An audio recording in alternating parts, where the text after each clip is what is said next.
주님의 평화가 오늘 예배에 나오신 우리 교우님들과 또 온라인으로 예배드리시는 모든 분들이 함께 하시기를 소망합니다.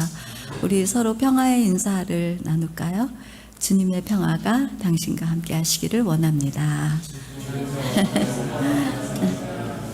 네, 아주 이번 추석 명절은 연휴가 많이 길었고 또 그래서 가족들과 함께 지내기도 아주 넉넉했던 그런 시간이 아닌가 그런 생각을 하면서 제가 원래는 세 번째 주에 말씀을 전하는 주일인데 이번 달만 특별히 제가 두 번째 주일에 하게 되었습니다. 말씀 그리고 하루를 묵상해 가는 동안에 하나님께서 들려주신 이 시편과 마태복음이 마음속에 각인이 되어서 이 말씀을 중심으로 해서 여러분들과 함께 은혜를 나누고자 합니다. 오늘 들려주는 말씀들이 여러분의 영혼의 생명의 양식이 되기를 진심으로 소망하면서 말씀을 전하도록 하겠습니다. 마태복음의 저자는 마태입니다. 우리가 읽은 이 8장 이전에 이것을 이해하기 위해서는 마태복음 5장에서부터 10장까지를 잘 읽어보면서 예수님께서 행하신 일들에 집중을 할 때에 비로소 예수께서 어떤 일을 하기를 원하셨는지 이 마태가 기록한 마태복음서를 통해서 알 수가 있게 되었는데요. 이 마태복음에는 주제가 그렇습니다. 예수를 믿는 사람들은 복을 받은 사람들이다. 복을 받은 사람들은 거룩한 행실로 거룩한 삶을 빛과 소금처럼 드러내며 살아야 한다. 하지만 그렇게 살아가는 동안에 꼭 해야 될 일이 있는데 그것은 믿음을 갖고 살아가는 일이다 라고 하는 것으로 그렇게 요약을 할 수가 있었습니다. 예수 안에서 생명을 얻은 우리들은 어떤 사람들일까요? 복 있는 사람들입니다. 우리는 복 있는 사람들인 줄로 믿습니다. 복을 받았어요. 자, 예수를 따르며 가끔씩 마음이 가난해지기도 하죠. 슬퍼지기도 합니다. 또 낮은 마음으로 자비를 베풀어야 하기도 하고 평화를 위해서 박해를 받는 그런 사람들로 살아갈 때가 있습니다. 그렇다 할지라도 우리들이 복을 받은 증거는 우리 자신이 어떤 존재인지를 알고 있습니다. 그리고 어떤 곳에 우리의 가치를 두고 살아야 되는지 우리들은 너무나도 잘 알고 있습니다. 그리고 인생의 끝자락에 우리들이 어떤 일을 맞이하게 될 것인지 그것을 알기 때문에 오늘을 견디고 이겨내며 살아가게 되는 것이죠. 그런데 우리가 그렇게 복 있는 사람으로 살아갈 때에도 우리 예수님께서는 우리를 영원히 언제나 함께 하셔서 그 믿음의 길을 잘 갈 수 있도록 행하시는 그 일들을 우리 모두에게 경험시켜 가시면서 믿음을 굳게 일으켜 세워 가시죠. 그렇기 때문에 우리들은 세상 사람들하고 다른 복 있는 사람으로서 예수께서 우리와 함께 하셔서 늘 이끌어 주시는 그 은혜 가운데 우리가 살아간다는 것, 이것이 우리에게 진정한 복을 받은 사람들의 모습이라는 것입니다. 그래서 오늘 우리들이 읽은 시편 66편 5절은 이렇게 말합니다. 와서 하나님께서 행하신 것을 보라. 사람의 아들들에게 행하심이 어미하시도다. 이렇게 시편 기자는 기록하고 있습니다. 하나님이 행하신 것을 보라. 이렇게 말하고 있어요. 시편 기자는 이스라엘 공동체가 겪은 과거의 사건인 출애굽 당시 하나님의 행하신 것에 대하여 6절에 이렇게 기록합니다. 하나님이 바다를 변하여 육지가 되게 하셨으므로 우리가 걸어서 강을 건너고 우리가 거기서 주로 말미암아 기뻐하였도다. 이 말은 고난을 이겨낸 이스라엘 공동체가 하나님의 구원을 기억하고 그 은혜를 찬양하는 공동체의 신앙의 고백이지요. 즉 공동체가 위기와 회복의 경험을 함께 나누며 하나님께 감사와 찬양을 드림으로 신앙 고백과 공동체적 정체성을 드러내고 있습니다.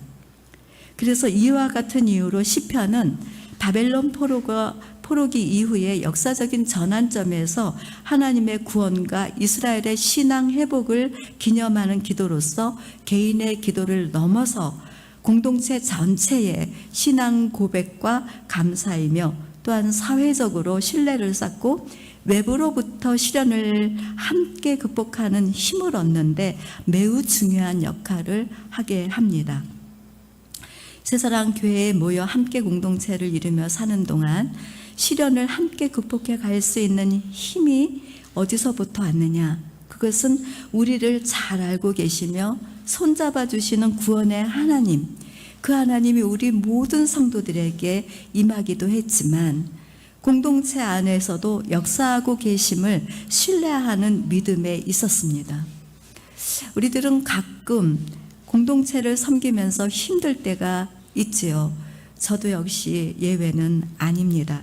그럴 때마다 말씀에 의지를 해서 힘을 실은 말씀이 뭐였냐면 로마서 8장 37절에서 39절 말씀이었습니다.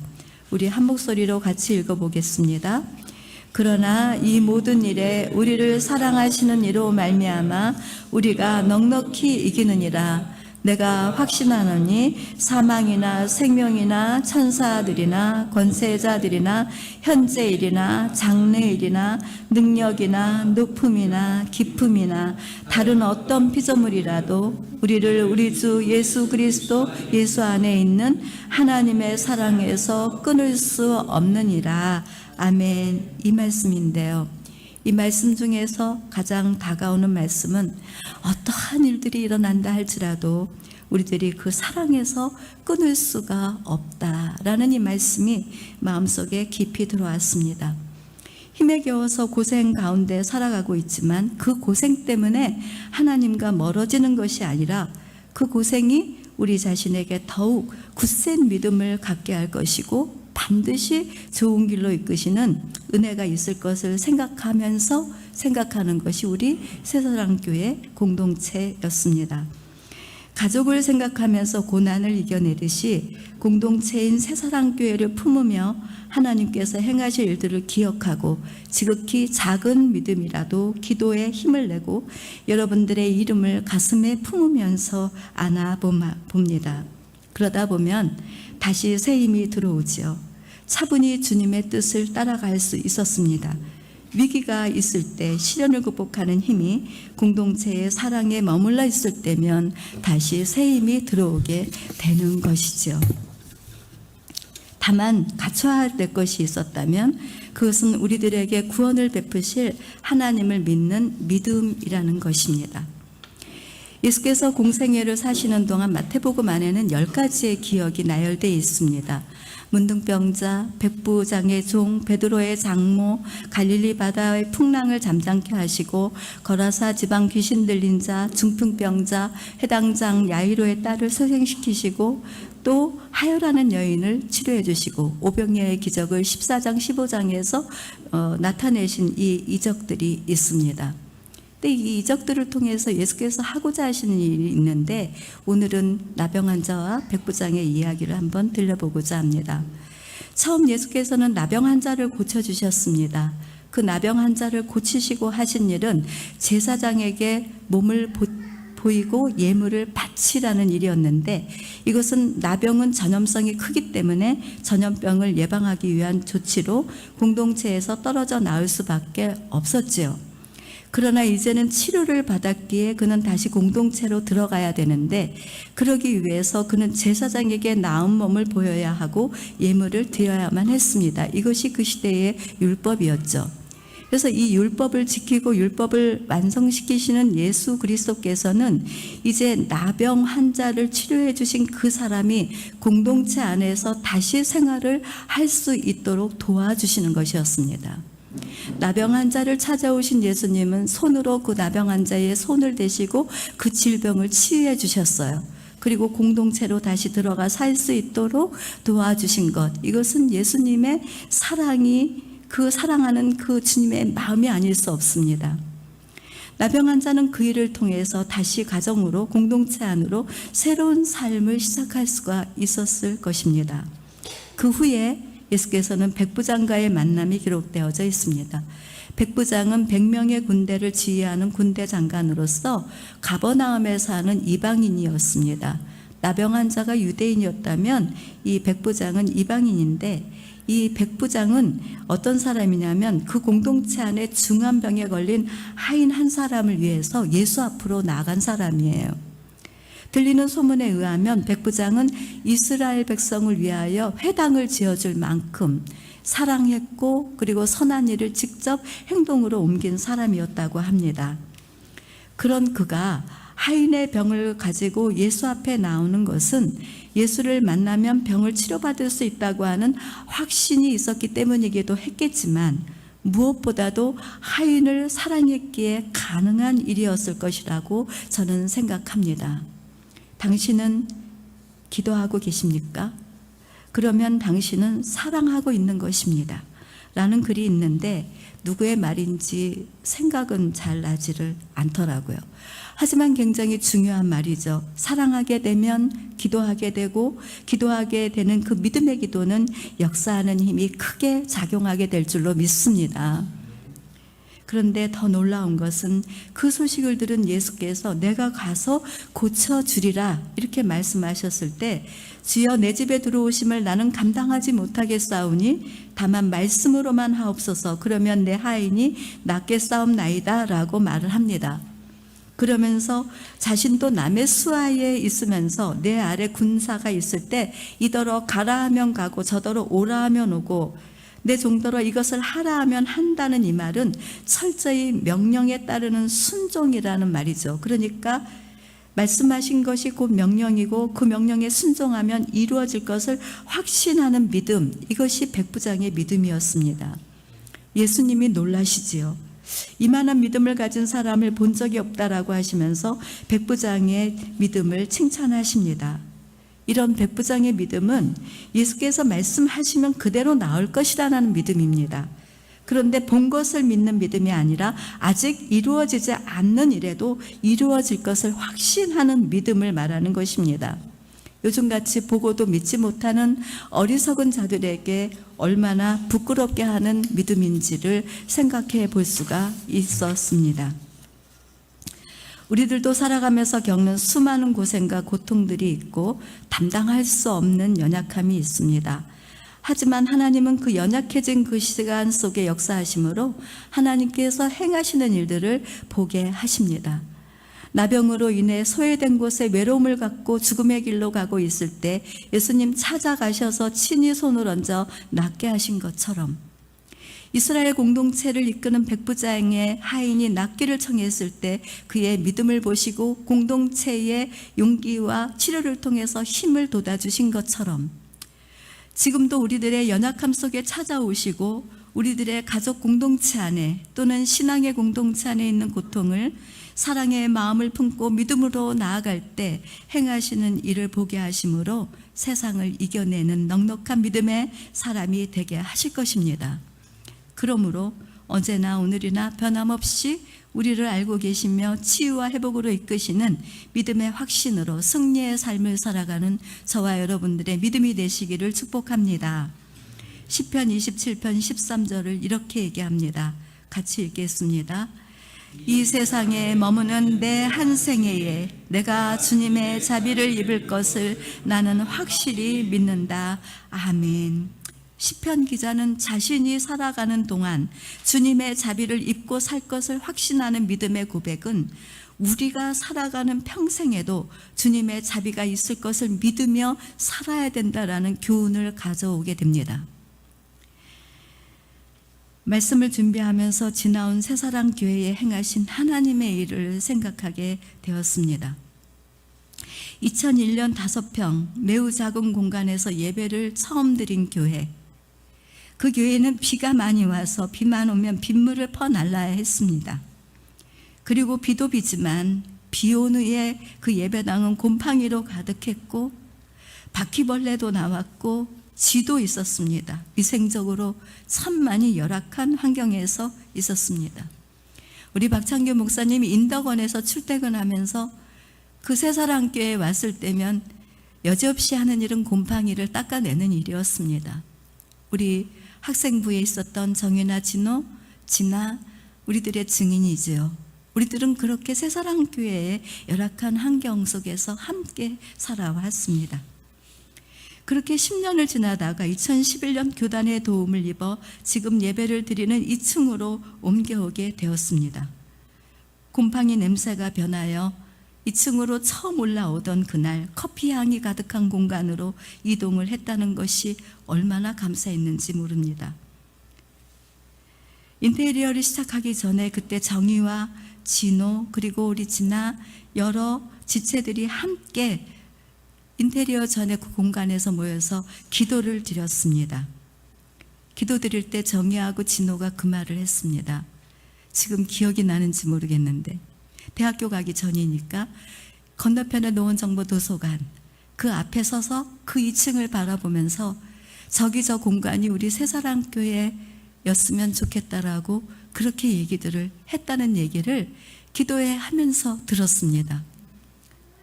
그랬을 때 우리가 하나님의 사랑을 입은 자들에게 모든 것을 협력하여 가장 좋은 것을 주신 하나님을 기뻐했고 우리들이 작은 목소리로 말을 했는데도 응답해 주셨다는 것에서 우리는 굉장한 즐거움을 갖게 되었습니다. 그러면서 공간이 좁아질 무렵에 3층으로 확장되어져 가는 축복을 받았습니다. 작은 공간에서 주일학교 어린이들이 드릴 예배당이 따로 없어서 먼저 어린이부들을 예배드리고 밖에 나가서 놀게 했습니다. 지금보다 훨씬 어린 아이들이었죠. 왜냐하면 로비에 있으면 예배에 방해가 될세라 추운 겨울임에도 불구하고 공원에 나가서 그 공원에서 놀게 하는 그런 일들도 우리들은 할 수밖에 없었습니다. 지금은 따로 예배드리는 공간이 생겨서 공과 공부도 할 수 있고 마음껏 뛰놀고 큰 소리로 외쳐도 아무 상관이 없습니다. 그리고 작년부 성도들도 주님의 임재 안에서 편안히 예배를 드릴 수 있는 공간이 형성이 되었습니다. 여기에 앉아있기만 해도 주님의 임재를 충분히 느낄 수 있는 도심 속에 영성의 샘이 흐르는 교회로 하나님께서 행하여 주신 것을 우리는 다 보았습니다. 새사랑교회의 공간이 넓어져가는 역사를 기록하다가 그렇게 만들어주신 것은 사람이 한 일이 아니라 순전히 하나님께서 시작하시고 행하신 일을 보는 일이었습니다. 제가 목회해오는 동안 하나님의 행하시는 일을 보는 것은 너무너무도 많이 있었습니다. 하나님이 시작한 일을 우리들이 할 수 있는 일이 있다면 그것은 우리들에게 하나님의 행하신다는 그 믿음 하나만 가지면 되는 것이었습니다. 그러한 일들을 통해 우리들은 개인의 신앙을 넘어 공동체 안에서 역사하시는 하나님을 보는 기쁨 안에서 믿음의 부유함도 얻게 되었습니다. 한 사람의 헌신이 아닌 방법으로 일하신 하나님은 공동체 모두가 함께 볼 수 있도록 하셨습니다. 한 사람에 의해서 얼마든지 세워갈 수도 있었지만 그것을 다 내려놓고 기다리는 동안에 하나님이 우리 새사랑교회 온 성도들이 믿음의 길을 잘 갈 수 있도록 보게 하신 이 사건은 너무도 놀라운 얘기지만 이 얘기를 제가 오늘은 드리기는 참 어렵겠습니다. 그러면서 우리들은 성전 삼아 일하시는 하나님은 어느새 저와 여러분들을 성숙한 그리스도인이 되어져 가도록 인도해 주셨습니다. 비록 눈에 드러나게 보이는 일들은 없었지만 저는 부모들이 자녀들에게 울타리가 되어주는 것이 하나님 나라를 이어가는 것으로 마음에 각인이 되어 있었기 때문에 주중에 모이지 못해도 기도회 자리에 함께 없었어도 우리 성도들이 가정을 든든히 세워가는 부부로 자녀들로 세월을 그렇게 세워져 갈 수만 있었다면 모든 것을 다 내려놓고도 넉넉함으로 새사랑교회를 섬길 수 있었고 무너지는 가정이 아닌 세워져 가는 가정으로 부부와 자녀들이 평강 가운데 복음이 주는 행복을 누릴 수 있도록 애쓰는 마음이 있었습니다. 일반적인 교회들은 새벽 기도해야 되고 수요 기도해야 되고 금요 기도회를 해야 되는데 우리 교회의 형편과 상황을 살펴보면 새벽 기도, 금요 기도, 수요 기도 하기가 여간 어려운 일은 아니었습니다. 그렇다면 나는 나의 속에 있는 것들을 내려놓지 않으면 안 되는 것이었죠. 내려놓고 여러분들을 축복했습니다. 그리고 여러분들이 그리스도 안에서 참된 자유와 평안의 복음으로 생명을 누릴 수 있도록 마음의 수고를 할 수 있었다는 것을 지금쯤이면 여러분한테 들려드릴 수 있을 것 같아 지금 여러분들에게 이 말씀을 나눕니다. 그러나 그와 같은 것조차도 누가 행하셨냐면 하나님이 행하여 주신 것입니다. 그래서 찬찬히 들여다보니까 우리 새사랑교회 모든 성도들이 하나님의 부르심을 잊고 서로 사랑하면서 마음과 나눔을 나누고 기도하면서 골방 기도하면서 하나님의 뜻을 구하고 하나님을 사랑함으로 헌신되어진 성도들의 수고와 인내도 보이게 되었습니다. 여러분 안에서 행하시는 하나님을 저는 볼 수가 있었습니다. 그런데 이런 것들을 더 궁극적으로 표현하자면 모든 것이 주인 되신 하나님께서 우리를 위해 베푸신 은혜가 있는데 그것은 하나님의 자비하심이었습니다. 지금까지 자비로 행하신 일들을 보게 하신 하나님께서 미래 시간 속에서도 새사랑교회를 통하여 여러분의 가정을 통하여 행하실 일을 기대하고 감사와 기쁨으로 미래의 시간을 맞이하는 우리 모두가 되기를 주님의 이름으로 축복합니다. 이제 우리들은 새사랑교회 안에서 역사하시는 하나님께서 행하시는 일을 보았습니다. 분명한 것은 하나님의 부르심을 입은 자들에게 모든 것이 협력하여 가장 좋은 것을 주시는 하나님의 사랑을 신뢰하는 믿음으로 성숙해 가고, 그리고 또한 이름 없이 빚도 없이 사랑하고 섬기고 나누는 일에 우리들이 자리매김을 하고 있다는 것도 잊어서는 안 될 것입니다. 우리들을 부르신 하나님께서 믿음을 지키며 나아가도록 이 세상을 살아가는 동안 하나님의 자비를 베풀어 주실 것입니다. 여러분, 지금 연약한 시간을 갖고 계십니까? 아무도 모르는 시간에 눈물 흘리고 계십니까? 그 눈물을 다 닦아 주실 것입니다. 그리고 여러분 안에 역사해 주셔서 치료하시고 회복시켜 주실 그 하나님의 자비를 의지할 수 있게 되기를 진심으로 원합니다. 그리고 여러분들이 이 마태복음에서 등장하는 나병 환자와 백부장의 믿음을 통해서 한 가지 더 교훈을 주는 것은 세상 모든 사람들에게 차별 없이 복음이 증거되기를 원하는 그 예수님의 마음을 마태는 알아서 그렇게 증언을 하는 것이니까 여러분들도 나를 치유하시고 회복시키시고 나의 구주가 되신 그 예수의 복음을 자기들의 인생의 주인이 누구신지도 모르고 이 생명 다하는 그날 끝에 어떤 일이 일어날지도 모르고 현재의 삶 속에서 흔들리고 갈등하며 혼란스러움을 겪어가고 있는 어둠 속에 있는 사람들에게 생명의 빛을, 복음을 증거해낼 수 있는 우리의 모습이 되기를 진심으로 축복하며 축원합니다. 아멘. 우리 이 시간에는 거듭의 기도를 드리도록 하겠습니다. 오늘 말씀을 통해서 하나님은 지금 우리에게 어떤 것을 말씀하시는지 조용한 기도를 드리도록 하겠습니다.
하나님 아버지, 오늘 말씀을 통하여 지난 날을 돌아보며 우리들에게 행하신 일들을 볼 수 있도록 말씀해 주시니 감사드립니다.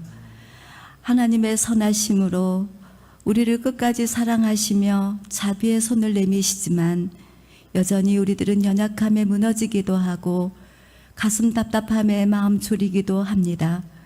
하지만 하나님, 우리가 살아가는 평생 동안 또 새사랑교회로 부르심을 주셔서 주님의 뜻을 이루어가는 동안에도 주님의 자비가 우리 안에 영원히 함께 하실 것을 확신하면서 우리 모두 온전한 믿음으로 주님의 뜻을 이루어가는 우리 모습이 되도록 함께하여 주시옵소서. 우리 안에 사랑의 마음이 일어나기를 진심으로 소망하며 믿음의 기도를 드려서 우리 지체들이 더욱 치유되고 회복이 되어지는 그 은혜의 영광 보게 하옵시고, 성도들의 각 가정들마다 행하시는 하나님이 함께 하심을 보고 느끼며 기쁨의 삶을 살도록 동행하여 주시옵시고, 우리 새사랑 교회가 미래에 하나님의 소망을 잘 일구어가는 일에 우리 모두가 부르심을 입었다는 이 확신으로 믿음의 길을 끝까지 자자 후손이 잘 이어갈 수 있도록 역사하여 주옵소서. 우리를 통하여 믿음의 길로 이끌어 가시는 우리 주 예수 그리스도의 이름으로 감사하며 기도합니다. 아멘.